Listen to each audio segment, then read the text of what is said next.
Hey everybody, welcome to the Herd Fit Podcast with Dr. Sam Rhee and myself, Coach David Syvertsen.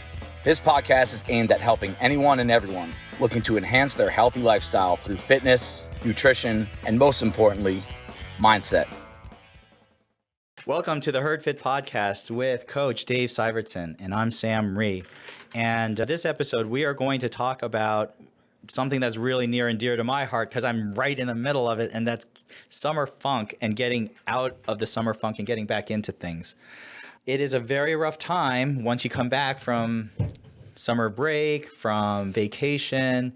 You know, it's now end of August, coming into September. How do you get out of that party, vacay, slow it down mode and actually get back into the intensity that you need in order to focus on doing well at the gym? So I have on my computer, I keep notes on the year's timeline. This is for Bison, for what happens at Bison at certain times of year. Like, for example, how crowded do we get on Labor Day? How crowded do we get on the day after Thanksgiving, so that we can properly program and plan classes and all that good stuff. I also, a few years ago, I started keeping notes on like morale in the gym on certain points of the year, because I started to just like offhanded notice some trends. You know, we're in year number 8 right now, so you see certain patterns repeat themselves over the years. And I always have written down that December is a tough month for people because it's between Thanksgiving and Christmas, and it's just a really hard time with people. A lot of people get stressed out during the holidays, and you eat poorly, holiday parties, and this and that. Right. You always have something to go to. January is always a time where people get really motivated. People right after the open is when a lot of people get motivated. Right. So I try to plan according to that. One of the things that I noticed is after August is over and we get into September, people really, really, really struggle. And I think it's like, I have written down on my computer that it's the worst month in the gym is September. Not from a business perspective, not from a performance perspective, it's morale, people's feelings about themselves. And when people don't feel good about themselves, the worst comes out in them, right? So, and if we have a lot of people in this room, that are operating under that mindset, it can really take away from what we're trying to do here, and to build people up, build confidence, make people healthier, happier, right? So there's a few things that we can do, and we will do according to programming. There's a few things that we'll do with some certain like events and stuff, but I think that we all can benefit from just some things we'll talk about in terms of how we can get out of that rut. And I think one of the things we need to understand is why we got into that rut. And one of them is expectations.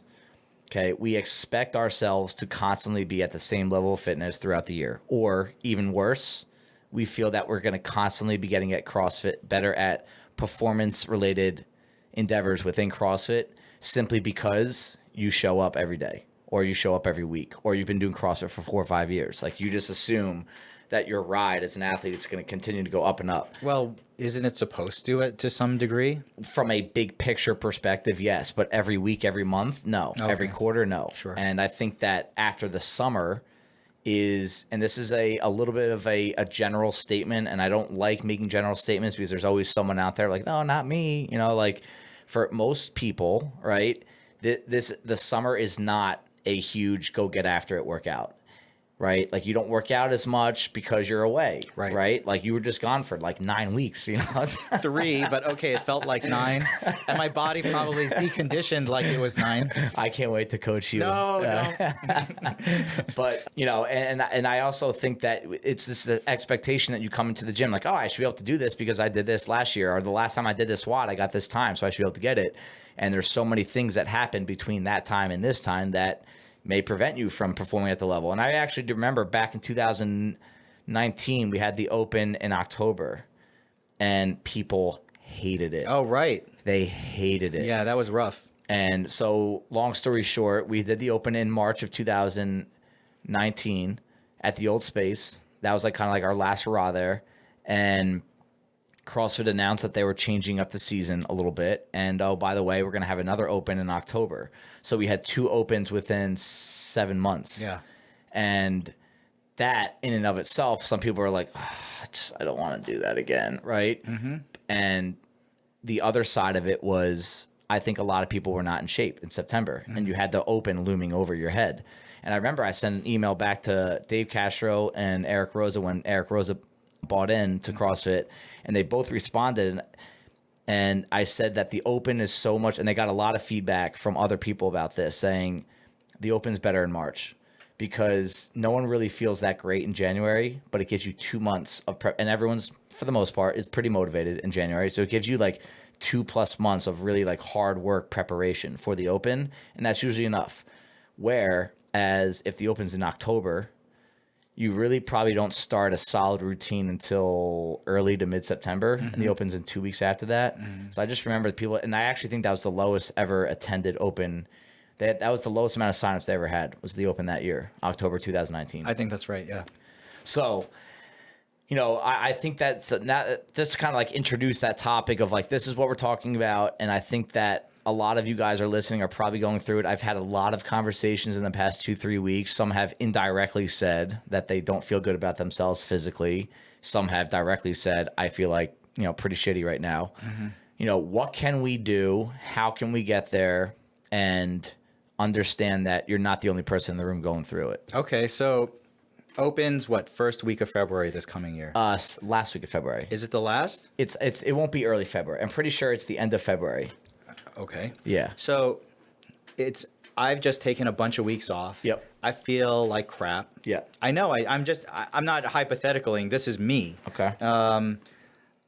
I don't really know where my body is sitting right now. Right. I'm a little afraid to hit that first WOD because I just know how awful it's going to feel and how incapable my body is going to be performing. Right. So what kind of expectations should I have and what kind of mental mindset should I have here? So I think that the biggest thing that we're going to need to do with you is other than beat the crap out of me and enjoy and punish you for going on vacation and eating poorly. I think the biggest thing we need to do for you is first the mental understanding that you probably are, your capacity and strength and skills are probably all have gone backwards a little bit. All right. To a point where you're not going to get them back? Absolutely not. Like if you didn't work out for a year straight, I still think like we'll get you back to the level you want to be at within a few months. But right now, I think you have to know like tomorrow, right? Monday, Tuesday, Wednesday of this week. Yeah. You're not going to be where you were 3-4 weeks ago, and that's fine. Should I try really hard or should I be like, let me see how I feel? I think you should come into the gym and say you're never going to 100% effort for at least a week. And probably the older you get, the more training age you have, the more fear you have of getting hurt, right? That should probably be 2-3 weeks. And that's going to be hard for some people because they're obsessed with the scoreboard, right? They're obsessed with the RX next to their name. Yep. We've talked about this, guys, on this podcast. It doesn't matter. Your score and your RX does not matter, okay? What matters is that you can come back the next day and work out again. So I should focus on moving well. Making sure. Scaling. Right. Stimulus. Right. What's the ideal stimulus? What's the general time frame I'm going for? And I would say, and this is something that's helped me personally a lot, is if I told you at any point in the workout, you have to go faster right now, you should be able to. So you should not. So that means you're avoiding that red line stage. Right. You're avoiding the point, Dave, I can't go faster. Right. That means you effed up. Right. So like, I think that's something you should know, in the first 2 weeks coming back, none of these workouts should be high effort. Right. Number two, I think that if there are some movements that have beat you up in the past, like specific movements, I'm thinking about with you, I mean, I've been thinking about like that bicep you had, like the butterfly pull-ups or the bar muscle-ups. Some people might be running, right, or double unders, right, pistols, right, heavy lifting, really. Right. I mean, heavy squat cleans where the positions get thrown off a little bit. Right. Those are the movements that I think you need to scale if you see them on a workout as prescribed. Now, part of that's going to be on me to not prescribe that stuff through the next level stuff, but also in Bison. But at the end of the day, Bison's not programmed for you. So there's going to be some personal responsibility that you'll have to take on that, okay, there's bar muscle-ups in next Saturday's workout. And I know people are going to like next Saturday's workout. It does. It looks cool. It looks fun. I don't think you should do it at RX. And unless you come in and say, like, hey, I'm only going to be doing one at a time, one muscle-up at a time, 3 pull-ups at a time. And I almost want you to treat this as, even though you're not injured, that you're coming back from an injury. Similar mind space, similar mindset that come in like, all right, I want to feel this out. and then not feel out, all right, what did my first set feel like? I'm good to go. No. How did you feel the next day? Because a huge part of working out, a huge part of exercise is the ability to recover. It's not the ability to do. It's the ability to recover. So if you worked out really hard Saturday, you did a bunch of muscle ups, you did pull-ups, right? You broke things up though, right? Did you feel good the next day? Did you feel good the next day we were on the rig? We're going to be on the rig the following Tuesday. Did you feel good that day? Yeah. All right, cool. That's a good sign that we're on the right path. What if it feels like a train hit me and that you need to even take a further step back? Okay. And that's why I would even suggest, like, let's avoid that and not go with the RX workout next week, or maybe only go singles on the muscle ups to gauge how you feel. Because again, there is some trial and error there. Like, there's at some point, like right now I'm working with someone that she wasn't on the rig for I think a month. And we did a lot of negatives. We did a lot of upper body pulls, and then we did some trial and error. How'd this feel? Less than 50% of her capacity was tested. 75%, 90%. All right. So the next time we'll go after it. And we're on week number 7 of this now. Right. And I'm asking you to do it for a couple of weeks. I mean, that's, again, coming back from an injury and coming back from just being away is different, but it is a similar mindset. I think that makes sense. Like I usually, anyway, with BMUs, I'll cap myself. So I'll say today I plan on doing 15. Right. Or whatever. And also, it's also how many will you do unbroken? Right. Right. Yeah. Maybe it's doing 15 over the course of 45 minutes is not a big deal. Right. Doing 15 in 20 minutes. Right. 5 sets of 5. Yes, that's that had 30 taxing. pulls before. Right. You know. That's very taxing. Yeah. Right. So yeah, it's context specific too. Right. And that's where, like, hey, this is where, like, I'm here for it. The coaches are here for it. Like, don't hesitate to ask. You know, you get these questions a lot, like, oh, I just didn't want to annoy you. Like, there's certain things that, are annoying, but there are certain things that, like, for your safety, that's worth asking. You know, like, it's like, hey, I'm not feeling good about this. Do you think I should do singles on the muscle ups or not, or scrap them all together? And I think a good coach can put some thought into it and help you out on that. I think some of it is also avoiding cherry picking, because I will, like, maybe in years past, I'd say, okay, I have to take it easy and I got to watch myself. Oh, but here's a heavy squat clean. So you know what? I could still do that. Yep. And that's where, if I'm going to be consistent, I'm going to be consistent with all of it. I can't say, you know what? I'm going to go slow on the row because I suck at the row, and I'm just going to chase that heavy squat clean. Yeah. That's just a recipe for disaster in my mind. Yeah. Yeah. And, like, I know, like, we've talked about this in the past. Like, there's a few movements that they used to beat me up more than they do now, but like a really high volume double under run workout used to just absolutely wreck me. And I remember I was away for 3 days. I didn't go away that much this summer. We went on two different 3-day trips, and our first workout back from the New Hampshire trip was double unders, running and rowing. The jump rope and running combo, relatively high volume, nothing crazy. And I went there knowing that, like, you have to dial back the intensity, because the worst thing you can do is, and I've done this before, this is where, like, I've learned from my mistakes, where, like, no, I'm going to make up for what I did for the past week of eating poorly and not getting good sleep and maybe having a few drinks, right? I think the biggest thought you need to get away from is that you're not going to make up for it. And you don't need to either. You know, like the CrossFit athletes, or CrossFit, whatever you want to call yourself, an athlete, a CrossFit member of a gym, whether you're here for sport, here for fitness, right? They all have an off season, right? Like, if you want to look up for CrossFit Health to CrossFit the sport, there is nobody that's all in all the time. And if they are, they're lying. Like, there are certain points you have to dial it back. One of those times, and everyone deserves a break from work and go on vacations and family time and all that good stuff. But you also have to adopt the mindset that when you're in that stage, you're also in your off season as an athlete. You can't just be the fire breather every single time you come here. And if you do, like, you might last a year or two, but eventually you won't, right? And I'm trying to get people to not learn the hard way, because I learned the hard way. And that's one of the biggest things I want to be as a coach, is I've made so many mistakes with myself as an athlete. I want other people to avoid that. So let's suppose I have let myself go diet-wise, nutrition-wise. Yeah, you look terrible. You look terrible. Yeah, just wait till you get me back into the gym.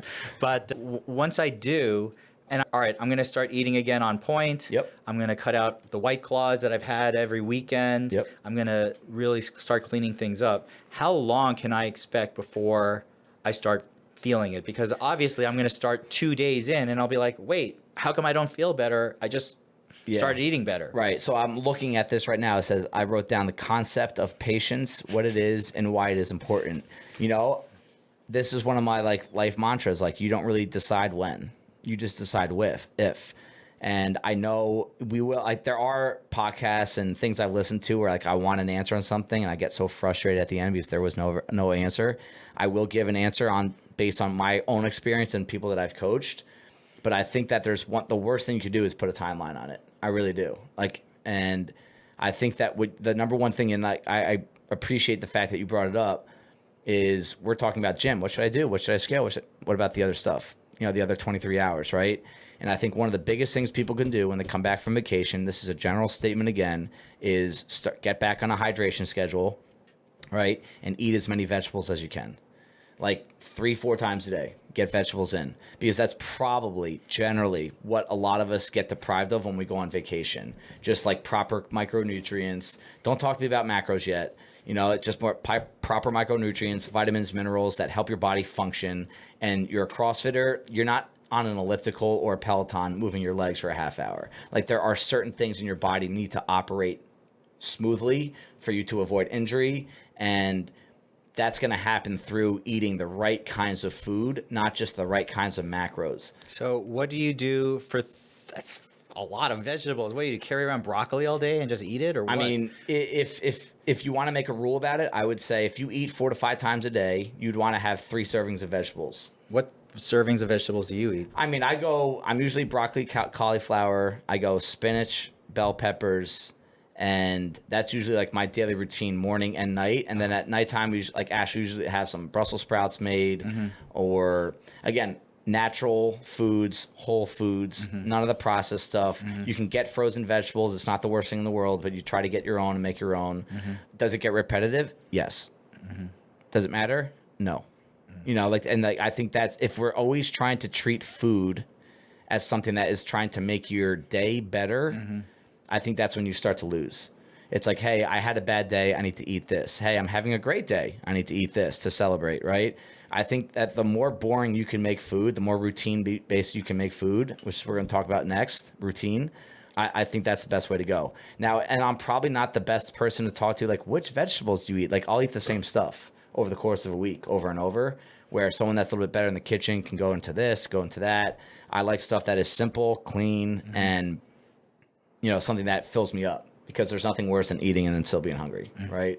And then hydration, right? If I made a rule that every time you looked at your phone, you had to take a sip of water, you probably wouldn't have an issue with it. You know, but we never forget to check our phone, but we forget to drink water all the time. I was talking to someone about that last week. It's like, why do we forget? Like, how do you forget something like that? Like, how much your body's function needs water, right? But we forget about it all the time, but we never forget about stuff that's not important. Do you still keep track of how much you drink every day? I mean, I have 4 different bottles of water that I have. Like, some are small, like just real quick. Some are bigger but I am consistently every day for probably close to over a year, probably having 150 to 200 ounces of water a day. Oh, that's a lot. And the biggest shortcoming that I've been able to overcome is I try to get 100 before lunch. And like, because you don't want to save, again, you can't save 100 for the last 3 hours a day. It'll affect your sleep. Oh yeah, you'll pee all night. Yeah, and you're just really, like, the best way to hydrate is in small spurts, you know, 3 to 7 ounces at a time. Yeah. Like, you don't skip 3 hours and then have 24 ounces, right? The real ideal is probably 3 to 7 ounces every 15 to 20 minutes, right? Based on how big you are, how much you sweat. And I sweat a lot, right? So, and that has helped me with my recovery probably as much as anything. And at the end of the day, we just talked about your ability to bounce back from this rut that you're in is not about what you're doing at the gym. It's the ability to bounce back. So I want to touch on routine. Yeah. Okay. Routine is a word that stresses a lot of people out, including myself, because I don't have a daily routine. I haven't had a daily routine since we've been open in 2014. But, and, you know, that's like the bed I make. That's on me, right? But I have a weekly routine. And if I don't have a weekly routine, I have a bi-weekly routine.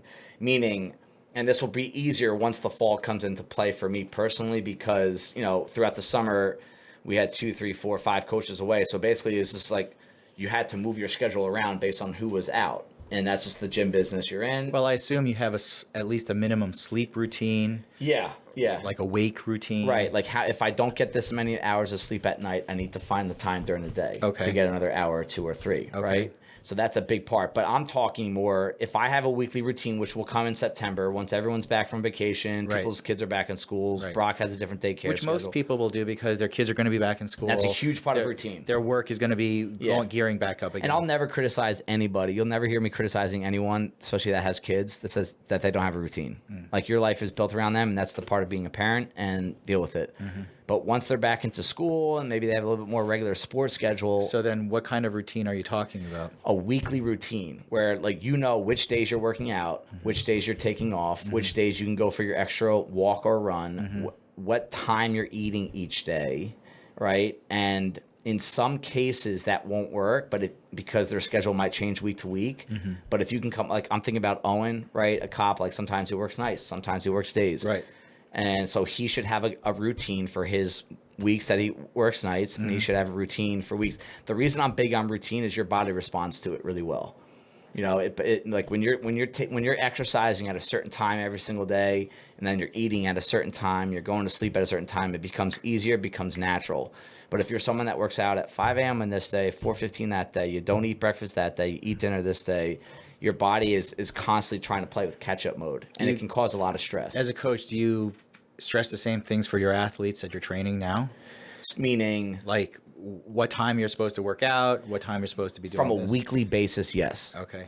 I'm not saying you need to work out. Right now, Julia's going to start working out at 5 a.m. because of her externship. Whoa. And yeah, it's going to be tough, right?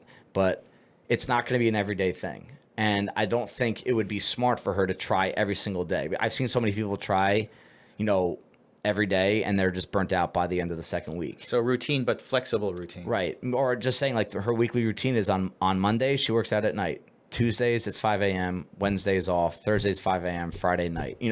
And then we come up with a Saturday, Sunday routine. So I just thought you should try to work out at the same time all the time. Not every day. I'm saying the weekly. Oh, I see. The weekly routine needs to be the same. I see. Because, again, if she was a pro athlete or if you were a pro athlete and that's all you had going on right now, then we're going to have more of a daily routine. Right. But we have so many people, pretty much everyone, that is a working professional and or a parent that needs to make things happen around their kid's schedule.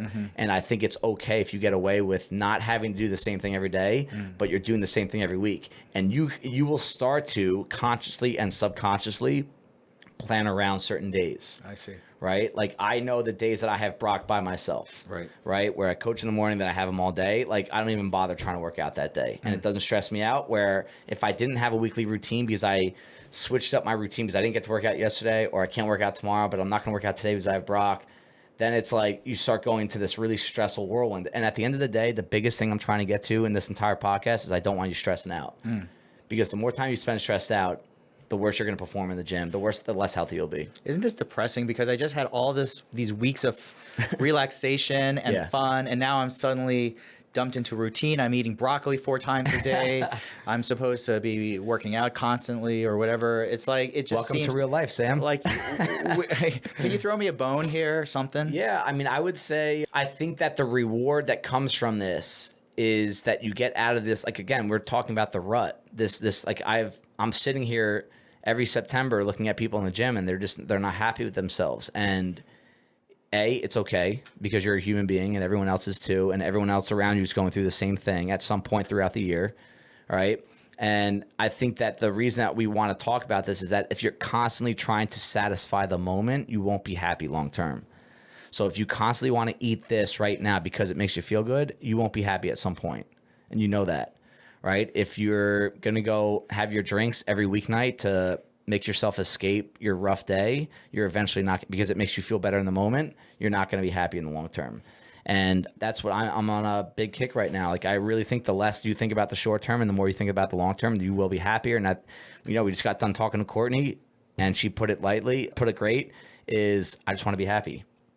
And this isn't me writing down everything that you need to do to look like this person, to perform like that person. I just want you to be happy.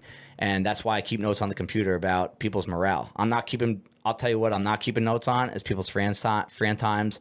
I'm not keeping notes on people's back squat, how heavy their clean looked. I want people to be happy. And I think that's a big part of what this getting out of this funk and getting into a routine and understanding that summer is just summer. It's just 2 months out of the year. You didn't do anything wrong. No matter what you did over the summer, you didn't do anything wrong. But at some point, you're going to have to kind of get back into a routine so that you can long-term be happy. This sort of echoes what I've heard from others like Jocko Willink. Discipline equals freedom, right? So once you establish this sort of discipline in your life again, or reestablish it to a greater extent, that frees you up to be able to do the things you really want to do if you need to do, or to achieve the goals that you want to achieve.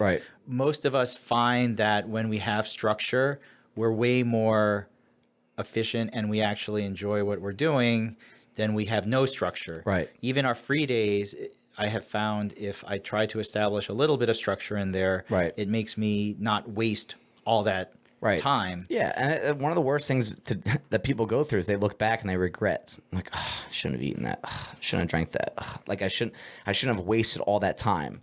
Because I tell you what, dude, like we don't know how much time we have left, and I still think like I'm so big on how your approach to your health and your approach to your fitness is going to set you up so much down the road that you just can't comprehend right now. Like that's just like, it's like a faith thing almost. Like that's a huge reason why I want to do the things I want to do. Like down the road, I'm sacrificing a couple short-term pleasures right now for that.